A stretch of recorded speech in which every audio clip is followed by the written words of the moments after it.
Bismillahirrahmanirrahim. Assalamu alaikum. Dear students, today we will start our topic, that is smoke and acid rain. Today is our third lecture of environmental chemistry. So we will discuss it in detail. Let's start our topic. सबसे पहले हम देखेंगे कि acid rain क्या होती है। आजकल चूंकि पोल्यूशन माहौल के अंदर मुसलसल बढ़ती जा रही है, जिसकी वजह से एसिड रेन की फॉर्मेशन भी इन्वायरमेंट में इंक्रीज हो रही है।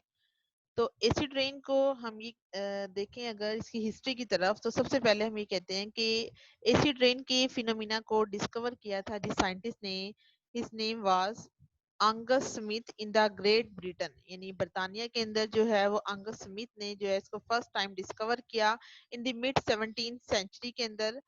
और इस प्रोसेस को या इस फिनोमिना को जिसको एसिड रेन का नाम दिया गया, ये इस टॉपिक ने बहुत ज़्यादा इम्पोर्टेंस गेन की इन 1950s में, क्योंकि माहौल के अंदर बहुत ज़्यादा सीरियस प्रॉब्लम क्रिएट होना शुरू हो गई थी। स्टार्ट में तो इसको सिर्फ प्रेसिपिटेशन होती है बारिश, यानी इसे बारिश का नेम दिया गया था। और इस बारिश को ये कहा गया था कि इसकी तेजाबी खसूसियात आम बारिश के मुकाबले में ज़्यादा होती थी।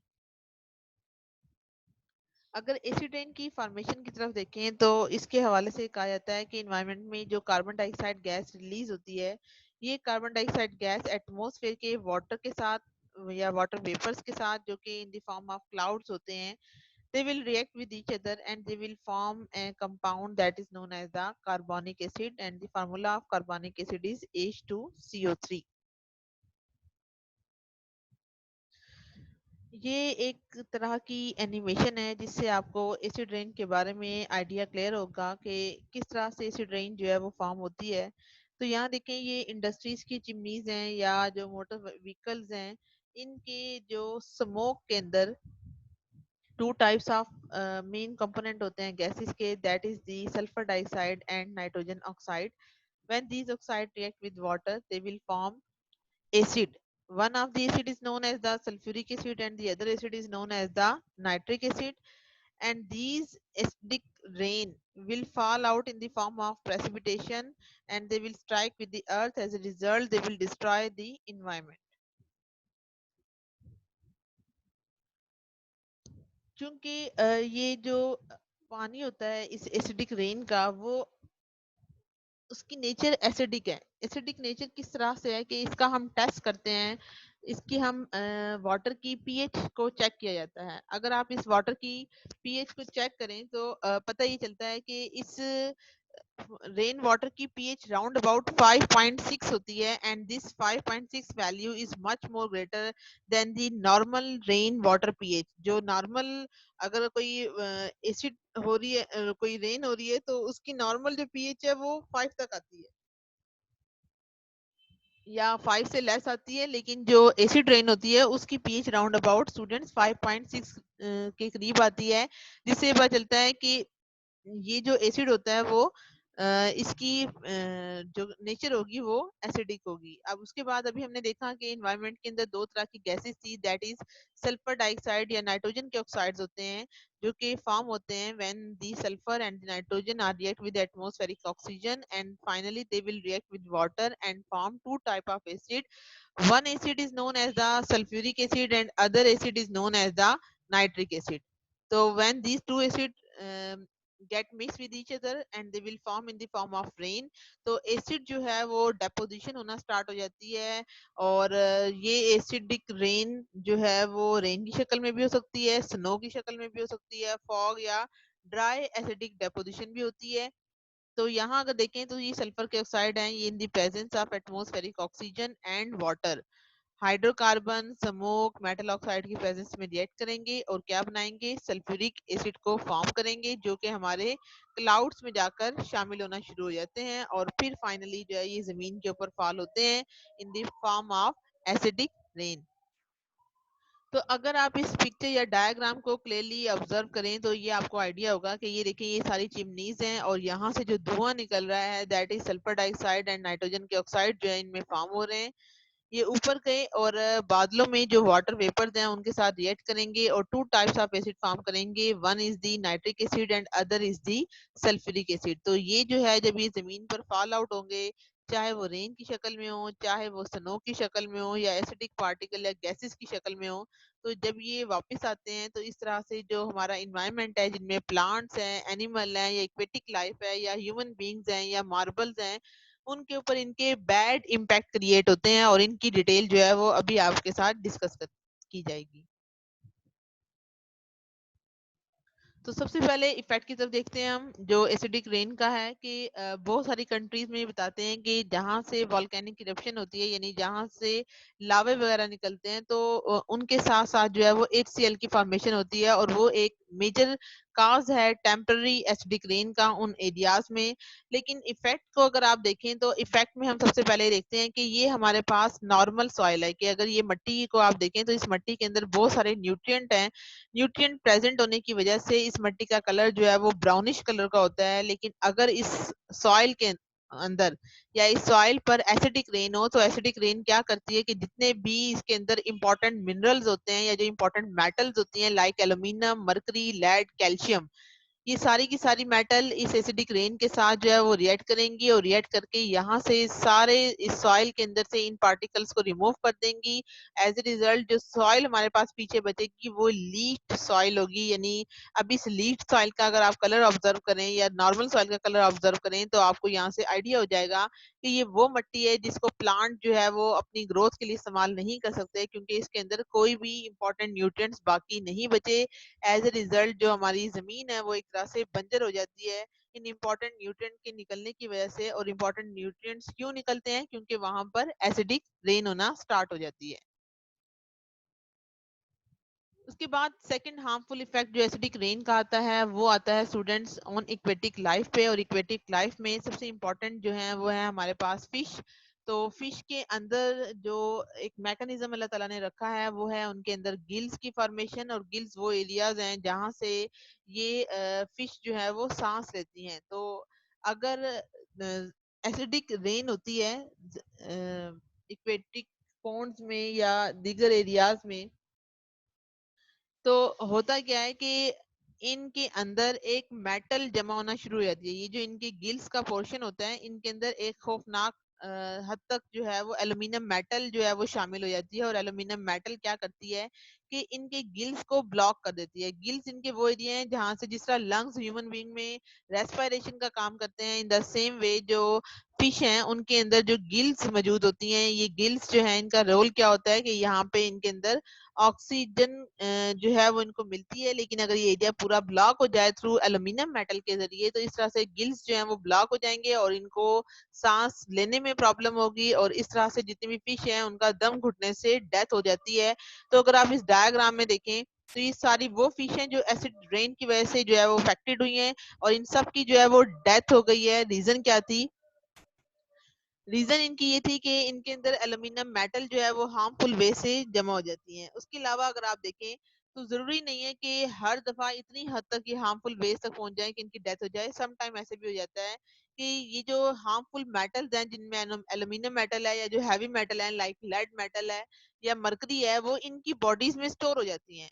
तो अब होता क्या है कि जैसे ही फिश को कोई और एनिमल खाता है, लाइक अगर बर्ड्स इन फिश को खाते हैं या human being as a diet के लिए इन फिश को इस्तेमाल करते हैं, तो ये सारी मेटल्स डायरेक्टली फिश से किसको ट्रांसफर होती है? ह्यूमन बीइंग्स को। और इस तरह से उनके बायोलॉजिकल फंक्शंस को जो है वो डिस्टर्ब करना स्टार्ट कर देती है। थर्ड इफेक्ट अगर आप देखते हैं एसिडिक रेन का, तो स्टूडेंट वो आता है किन के ऊपर? प्लांट्स के ऊपर और फॉरेस्ट के ऊपर। तो यहाँ देखें जिन जिन प्लांट्स के लीव्स के ऊपर ये एसिडिक रेन फॉल होती है, उन सब के पत्ते वहां से झड़ जाते हैं। इस तरह से फॉरेस्ट की ग्रोथ मुतासिर हो जाती है। और जाहिर सी बात है जैसे ही फॉरेस्ट की ग्रोथ मुतासिर होगी तो पोल्यूशन जो है वो इन्वायरमेंट में मजीद इंक्रीज होगी, और इस तरह से ग्लोबल वार्मिंग या दीगर जो इफेक्ट हैं वो भी अराइज होना स्टार्ट हो जाते हैं। उसके बाद अगर हम देखें तो इनका अनदर इफेक्ट जो आता है वो आता है मेनली बिल्डिंग मटेरियल पे। यानी वो बिल्डिंग्स जो कि स्टील की, पेंट की या प्लास्टिक की बनी होती हैं या सीमेंट की बनी होती हैं, और इनके अंदर जो है वो मेजनरी वर्क आना स्टार्ट हो जाता है। अब मेजनरी वर्क क्या होता है? मेसनरी वर्क होता है कि जो मजदूर जिनको कंस्ट्रक्शन के अंदर इस्तेमाल करते हैं, जैसे अगर आप ये देखें, इनके अंदर मेसनरी वर्क जो है, ये मिस्त्री वगैरह जो ईंटों का काम करते हैं, या जो प्रॉपर जो है वो मुजस्मे साजी का काम करते हैं। तो मुजस्मा साजी क्या होती है? Sculptural materials. स्कल्पचरल मटेरियल्स अगर आप इस डायग्राम में नोट करें तो ये हमारे पास एक स्कल्पचर है जो कि किस तरह से या किस वजह से फॉर्म हुआ है, जिसके लिए जो है वो कोशिश करते हैं जो लोग इन मुजस्समों को बनाने में, उनके लिए वर्ड इस्तेमाल किया जाता है स्कल्पचरल मटेरियल्स। ठीक है, और ये जो मुजस्समे होते हैं ये मेनली किन दो चीजों के बने होते हैं? मार्बल्स के। मार्बल होता है संगमरमर, और लाइमस्टोन जो होता है वो चूने का पत्थर, जिसको हम कैल्शियम कार्बोनेट का नाम देते हैं। तो ये इसकी वजह से फॉर्म होते हैं। तो इनकी ऊपर भी अगर एसिड रेन पड़ती है तो एसिड रेन पड़ने की वजह से ये जो स्कल्पचर है, इसकी जो नेचर है वो भी अफेक्ट हो गई है।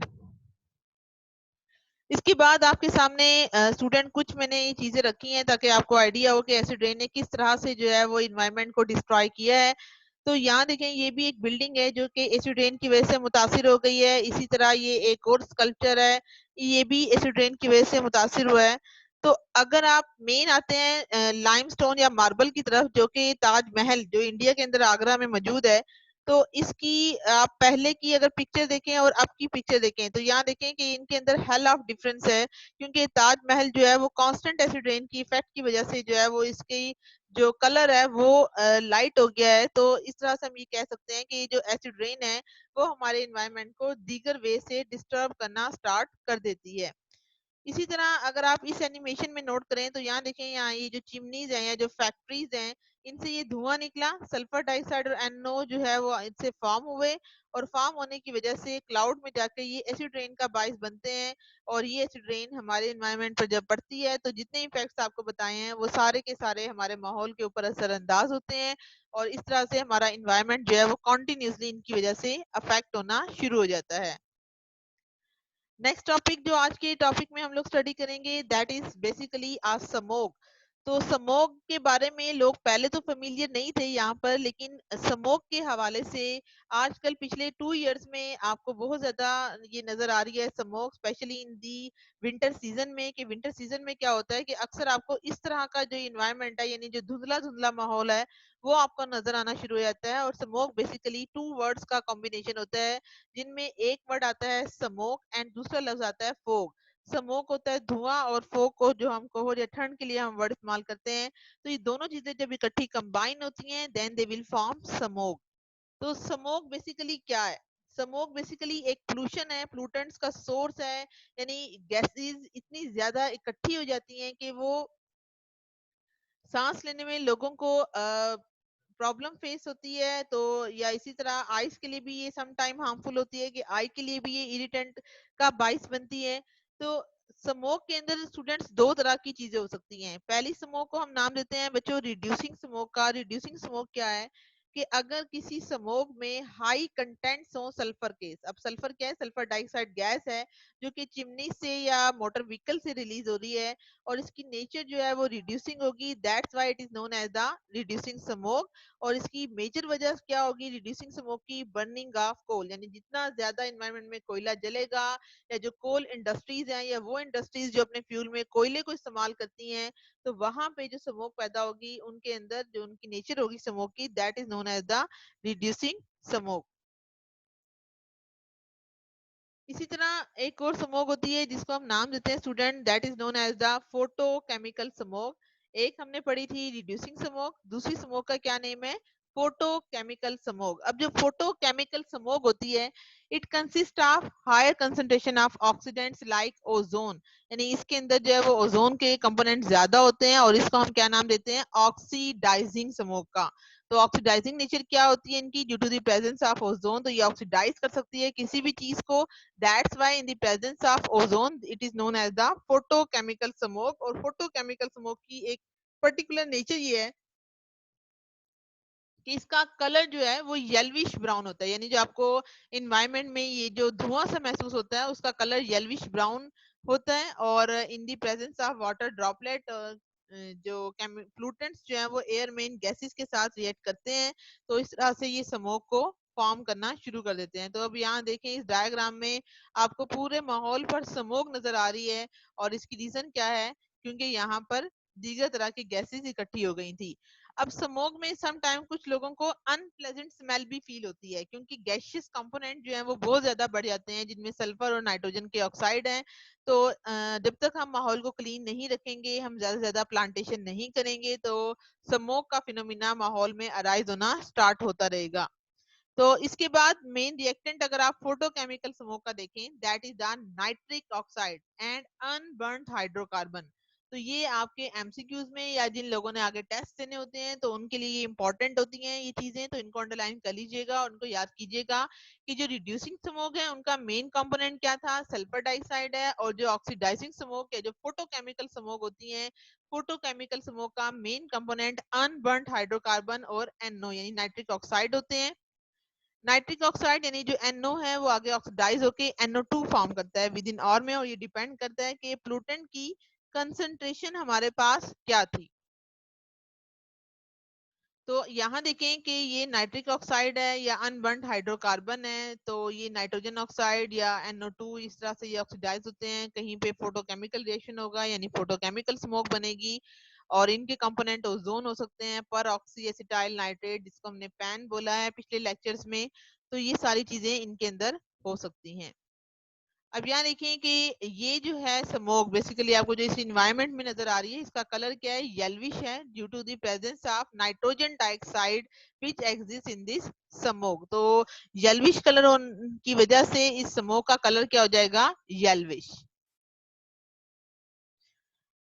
अगेन ये एक अनदर आपके सामने एनिमेशन है कि इसमें क्या बता रहे हैं कि स्मोक कैसे बनती है। तो यहाँ देखें चिमनीज का धुआं था, सनलाइट थी, एयर की मूवमेंट थी। एयर की मूवमेंट खैर लिटरली रहती है, लेकिन ये तीनों चीजें जो हैं या सफिशिएंट वोलेटाइल ऑर्गेनिक कंपाउंड हो, तो ये तीनों चीजें जो है वो स्मोक को इन्वायरमेंट में क्रिएट करने का बाइस बनती है। इसके बाद ये इंपॉर्टेंट बच्चों क्वेश्चन है, ये आपके लिए शॉर्ट क्वेश्चन में भी आ सकता है या लॉन्ग में भी आ सकता है या पूरा होल टॉपिक भी आ सकता है। तो ये दोनों टॉपिक एग्जाम के पॉइंट ऑफ व्यू से बहुत इंपॉर्टेंट है, specially smoke and acid rain. तो इसको अच्छे से तैयार कीजिएगा। और इनमें जो कंडीशंस हैं कि स्मोक बनती कब है, तो अगर आप जब ये तीनों कंडीशन फुलफिल हो जाती हैं तो एनवायरनमेंट में आपको स्मोक नजर आना स्टार्ट हो जाती है। तो सबसे पहली कंडीशन जो रिक्वायर्ड होती है, that is basically a nitric oxide and volatile organic compound या फिर हाइड्रोकार्बन, जो कि कौन रिलीज करता है, मोटर व्हीकल्स या फिर इंडस्ट्रीज। तो इन दोनों के निकलने की वजह से जब तक ये दोनों मेन कंपोनेंट एनवायरनमेंट में मौजूद नहीं होंगे तो स्मोक की फॉर्मेशन नहीं होगी। सेकंड चीज क्या है इनमें जो इंपॉर्टेंट है, that is basically a sunlight. तो सनलाइट आपको पता है इसलिए जरूरी है ताकि ये सारे प्लूटेंट एक दूसरे के साथ केमिकली तौर पे रैपिड रेट पर रिएक्ट कर सकें, और तब जो है ये फोटोकेमिकल स्मोक जो है वो फॉर्म करते हैं। थर्ड चीज ये है कि एयर की मूवमेंट ज्यादा नहीं होनी चाहिए। यही आपको पता है कि जब आपके पास विंटर सीजन होता है तो एयर की मूवमेंट ज्यादा नहीं होती, ताकि जो रिएक्शन है वो डिस्टर्ब ना हो। तो जैसे ही सारी चीजें इन्वायरमेंट में मौजूद हो तो फिर स्मोक जो है वो ऑटोमेटिकली इन्वायरमेंट में आपको नजर आना शुरू हो जाती है, और इस तरह से जो है वो हमारे माहौल को अफेक्ट करती है। नेक्स्ट चीज ये है कि जो ओवरऑल रिजल्ट है फोटोकेमिकल स्मोक का in afternoon is the built up of oxidising agent, के इस फोटोकेमिकल स्मोक के नतीजे में दोपहर में क्या होता है, ये सारे जो केमिकल हैं जिनमें हाइड्रोजन पेरोक्साइड H2O2 इसका क्या नेम है, हाइड्रोजन पेरोक्साइड, HNO3 जो है वो नाइट्रिक एसिड है, पर ऑक्सी एसिटाइल नाइट्रेट इसका फार्मूला आपको पिछले लेक्चर में भी बताया था कि CH3C डबल बॉन्ड हो, ये दो ऑक्सीजन है और ये नाइट्रोजन के साथ इनके बॉन्ड है ऑक्सीजन के। और जो ओजोन है एयर में, ये सारे के सारे कंपाउंड जो है वो आफ्टरनून में जमा होना स्टार्ट हो जाएंगे। और ये जो पेन है जिसको हमने पर ऑक्सीटाइल नाइट्रेट बताया था, ये बताया था आपको कि अक्सर स्मोक में लोगों को आंखों में चुभन महसूस होती है। तो आंखों में चुभने की वजह क्या है, that is the PAN basically peroxyacetyl nitrate. और ये जो कंपाउंड है ये प्लांट के लिए भी टॉक्सिक होता है। तो ये सारे जो चीजें हैं वो इस तरह से माहौल को अफेक्ट करती हैं। तो आज का लेक्चर हमारा यहीं तक वाइंड अप होता है। Okay student, take care and अल्लाह हाफिज।